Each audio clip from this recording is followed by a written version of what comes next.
No he doesn't drink, అసలు ఒక్క చుక్క తాగాడు. అంటే జీవితంలో జరిగిన ఒక ట్రాజెడీని పాజిటివ్గా చేసుకోవడం అంటే నిజంగా రమేష్ అండి. I appreciate him so much for. ఈ సినిమాలో కూడా ఉన్నారు కదా. ఈ సినిమాలో కూడా ఉన్నాడు. Ramesh father use to be an alcoholic.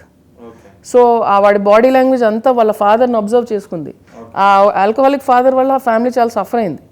కానీ ఈ రోజు ఆ కొడుకు ఆ ట్రేట్ తీసుకుని దాని ప్రొజెక్ట్ అయ్యాడు చూడండి. అంటే ఒక్క చుక్క ఆల్కహాల్ తాగాడు రమేష్. నెగిటివ్ ఎలిమెంట్స్ కూడా పాజిటివ్ గా వాడుకోవడం అంటే ఆయన example best. Is a real hero for me. So ఇప్పుడు ఈ సినిమాలో అలాంటి ఒక జనాల్ని మళ్ళీ ఇన్స్పైర్ చేసే ఒక సీన్ కానీ రమేష్ ఉన్నాడు మళ్ళీ. There is a small connection to the climax of అలా మొదలైంది అండ్ కళ్యాణ వైభోగమే. అంటే అన్ని సినిమాలకు కుదరవు కానీ కొన్ని సినిమాలకు కుదురుతుంది. సో అక్కడ క్యారెక్టర్ ఇక్కడ ఎంటర్ అవుతుంది క్లైమాక్స్ లో మళ్ళీ. సో అక్కడ చెడగొట్టాడు కాబట్టి ఇక్కడ నిలబెడతాడు. అక్కడ చెడగొట్టలేదు, అక్కడ కాపాడాడు కదా సిచ్యువేషన్ ని. సో ఇక్కడ కూడా ఒక లింక్ వచ్చింది. So yeah, that Gautam, software Gautam makes a comeback here.